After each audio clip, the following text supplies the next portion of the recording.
The line between killer and hero is thinner than you think. You're listening to Hidden Killers with Tony Brueski, featuring retired FBI special agent and chief of the Counterintelligence Behavioral Analysis Program, Robin Dreeke. And I believe he thinks he is a victim. We'll hear it in this. We're going to hear it also when he talks about his arrest. This is him talking about, using super glue to reattach his finger. Let's take a look.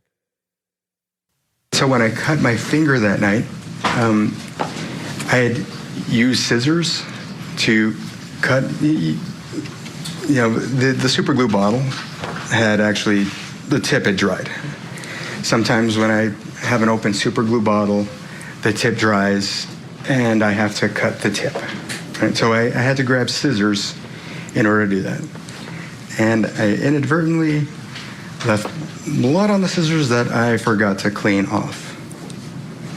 But once I cut the tip off the super glue bottle, I super glued the tip of my finger together. I believe my healing process is such that I would not have had such a nasty injury for 5 days. Again, I can't speak to anyone else's healing process, but that is what it is. You mean the human healing process? So we all have the same. I believe. The word modifier, I believe. It's like, this is my conjecture about myself. I mean, it's really bad. And no one's asking about how blood got on the scissors either. It's not even part of the case. It's like, I know. Like more random details. No, like I do believe you use super glue to fix your injury. I don't believe it was from making chicken fried rice. And I also liked how he brought up something that that the prosecution hasn't even brought up yet. You're probably going to hear this about me, but it's not this. I'm like, why don't you shut up? He can't help himself. This next piece here, this is what really hit it home for me of him thinking he is a victim. He's talking about when he was arrested and just how difficult that was. And it really wasn't anything crazy about his arrest, other than he had tried to hurt himself. But it was poor me. Take a look at his testimony on this angle of it.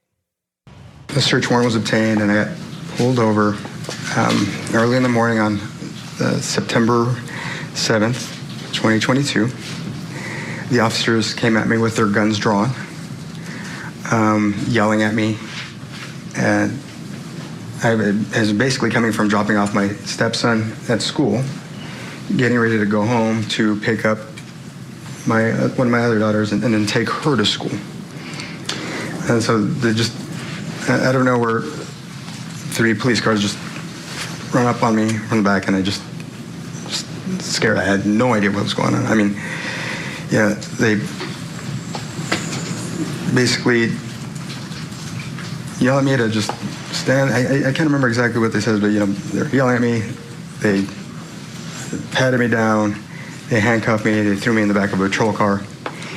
I asked them what I did. I asked them, can I call somebody? Can I do anything? I mean, I did this for over an hour and a half. Just tell me what's going on. Tell me what's, I mean, obviously at this point, I had my suspicions because of like the whole, all that thing. But they wouldn't tell me what was going on. They just left me there. And the whole time my family didn't know where I was. As far as I know, my daughter was expecting for me to come home and take her to school. I was distraught already by that point. It was my understanding that if I went to the Summerlin Area Command for them to just take this DNA and to take photographs of me, that I would be allowed to just come right back to my vehicle and go on my way. He's one of the shiftiest defendants I've seen. It's hard to keep him in frame because he's always going back and forth, and I found that to be a little bit odd. But then again, all victim. It's all him on that one. Yeah, it's a pacifying move to pacify stress. Mm-hmm. Yeah. It's very similar to self-soothing, comforting. Sure. because he's under stress. Because he's trying to fabricate on the fly, man. So you get word salad like that which is, I find it interesting because I would have thought, since he stated at the very beginning that he had a lot of time to think about this and basically come up with his alternative universe theory, that he would have been more solid on it. But the fact he's such a word salad on everything he keeps saying says he really, which also, deciphering truth from deception is very, very difficult. Even the best people in the world are only 50% accurate. I never, ever try to do it because you're always just flipping a coin on truth versus deception. But when you are, in general, when you're recounting factual events, they have a very even, consistent flow. You can actually, if you have someone both orally state it as well as in writing, every sentence they say will have a very specific timeline. Like from everything they say or write down, there'll generally be about 5 minutes between this event, 5 minutes between this event, 5 minutes between, and it'll have a sequence to it that'll make a lot of sense. And when stating it numerous times, it'll be very consistent. We haven't seen any consistency with how he's describing anything that he's doing. It is all over the place, which means his mind is all over the place, which means he's pulling it out of the air. Yeah. And if you're pulling it out of the air, he's not remembering real events. He's trying to, and this is when someone's trying to deceive someone, we don't ever intentionally lie. We try to tell the truth. And what he's trying to do is he's trying to piece together truthful things he knows into a storyline that makes sense that he can describe. He's not necessarily lying. He's piecing together things in a sequence that's contrived with facts that are real. That's why it's all over the place. And because so you see it, he's manufacturing this entire timeline because it's all over the place.